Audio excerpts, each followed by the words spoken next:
2020 is finally over, and even though this year sucked, there was at least a couple of good movies. So I'm here to give you guys my top 13 best films of 2020. So starting at number 13 is My Spy. Now I know what you're saying.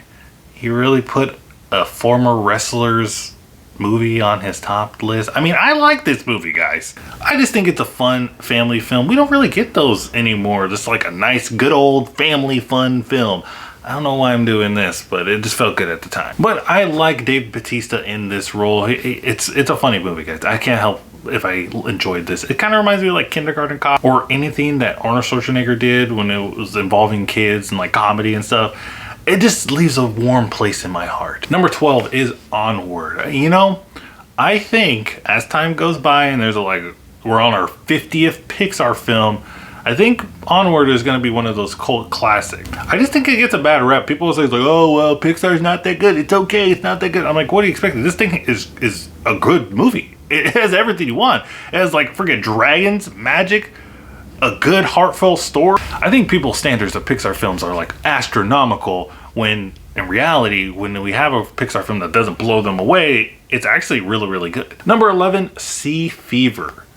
Now, this movie came out of nowhere for me. I just randomly decided to check it out on Amazon one day, and I was like, whoa, this is everything I want in a sci-fi thriller horror film. We got practical effects, we got an interesting story, small cast so we can just focus on the characters, and we got this, Sea Fever, one of my favorite movies of the year. The ending is kind of a letdown, but I think everything else is like worth the price of admission alone. You should definitely go check it out. Number 10, Run. So I heard about this movie like a long time ago, and I saw that like, oh, the director was really into this movie and they were trying to take real life events, but it's not based off a true story, but real life events of people in a similar situation. And then you have one of the lead actresses who is actually wheelchair bound and disabled, and I was like, whoa, this is gonna be pretty cool. And it's on this list, so I guess it is pretty cool. Number 9, The Owners. If you haven't noticed already, I got a lot of horror films on this list because I think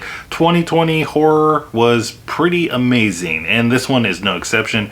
We have Maisie Williams in here. She and her boyfriend and his group of friends go into this doctor's house to steal stuff because they suck.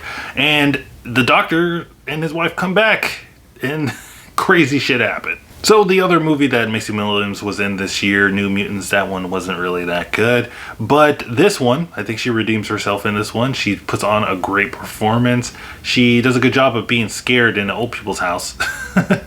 And it's just everything so creepy about this movie. Number 8, another horror film, Relic.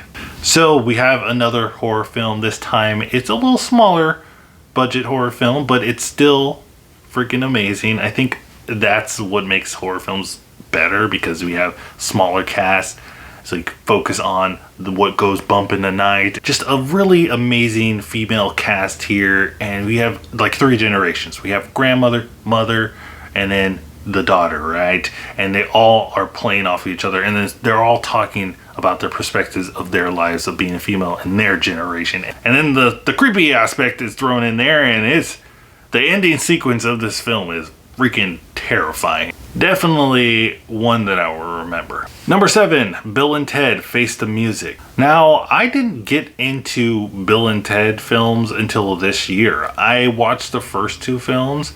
Second one I didn't really like. I thought it wasn't that good, but sequels are never that good. Wonder Woman 1984. But I was excited to see the third film because I had got invested in this franchise. I like Keanu Reeves, and this one didn't disappoint. We have all the good stuff that was in the previous films in this one, and now we have pretty much Bill and Ted's clones with their daughters. They're not in this film that much, which, I mean, I'm sure they're just setting up for sequels down the line, but Bill and Ted are back like they never left, and I thought it was great. Number 6, Bad Boys for Life. Now, speaking of old franchises, we have Martin Lawrence and Will Smith back for the 3rd installment of Bad Boys. Never thought that I'll live to see the day where they actually come back together and they do this and make this film the best in the franchise. Like, I think I'm going that far. It's everything that we need in a modern action film. Just everything about this movie is great. Will Smith's on top of his game. Martin Lawrence, I haven't seen him in a movie in a long time, and then he comes in here and he's like kind of outshines Will Smith in this film. That was great. Number 5, Soul. Now I had to redo my list right after watching this movie because this is one of my favorite movies of the year. And it's just, if you see my review, I mean, all the reviews are going to be leaked down in the comments down below. But if you see my review, you already know how I feel about this movie. I think this is the quintessential movie for 2020 because we have to sit here and think about what was going on with ourselves when we had nothing else to do. And I thought that that was just a really powerful message that a film could bring and tell us, and that's why it's on my list. Number 4, Underwater. Now I know I'm probably gonna get a lot of flack for this, but Underwater was great. I know a lot of people didn't like this movie when it first came out, but I was like, man, maybe it's gonna fall off for me as the year goes on. But with this year and the way movies were released, a lot of the really good movies got pushed to 2021, and it just stayed on my list. And every time I thought about it, I was like, man, I really like this movie. Like, I really like Underwater. Like, if there's a cool steelbook for this, I think I'm gonna go get it. But I think also my love for aliens kind of put this movie over the top for me because it's pretty much an Alien clone. And like I say, you can do clones of movies, you can copy movies, you just gotta put your own twist on it. And this movie does exactly that. Kristen Stewart is great in this movie. I think this is one of her better performances. And she does her best Ripley impersonation, which I'm not mad at. Number 3, Invisible Man. Now, you guys remember the Dark Universe thing that Universal was trying to do where they were going to bring back all their classic monsters and make a cinematic universe a la Marvel's stuff? That didn't really work, but now people want them to do a cinematic universe because of the Invisible Man.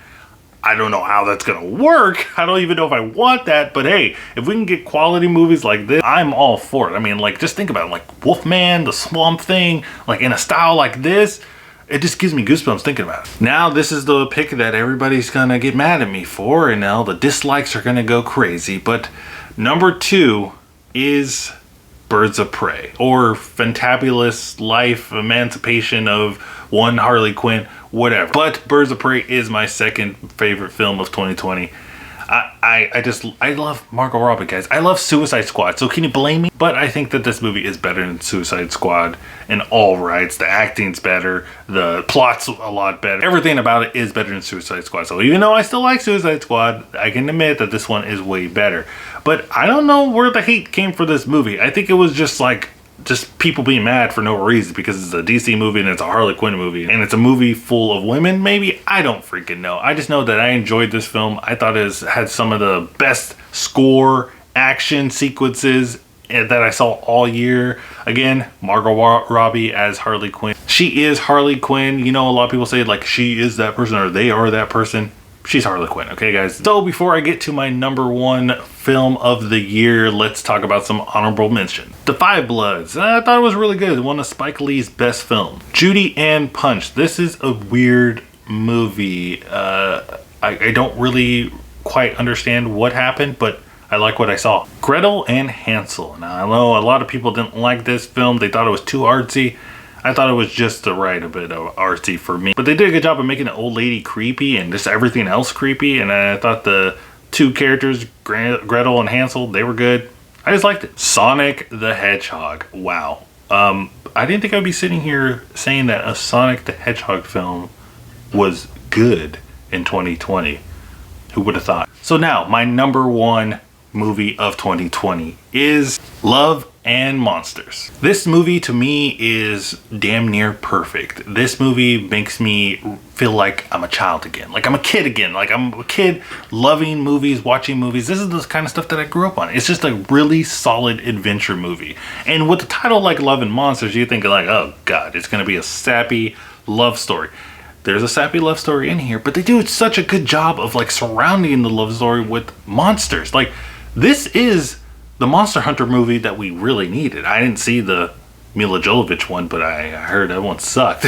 I mean, this movie is good. The CGI of the monsters aren't bad. The world building in here is really good. I wish they did a little bit more, but hey, that's what sequels are for. And the acting, everything about it is so good. I think that everybody should watch this. I think this movie's totally underrated because nobody is talking about it. Just go watch it. Just go watch. But guys, thank you so much for being a part of my channel this year, this whole experience. I restarted doing YouTube again, and it's been great. All the support, all the subscribers, all the likes, all that stuff, everything. I've been having a lot of fun. I can't wait to see what next year is bringing. Can't wait to see what kind of movies are going to be coming out. Pretty much all the movies that got delayed from 2020 are going to be in 2021, but I can't wait. But guys, let me know what your favorite movies of the year are in the comments down below. It's a crazy year. I think there's a lot of good stuff in here. But guys, also check out my Twitter so you can stay up to date with my channel. And remember guys, keep watching movies.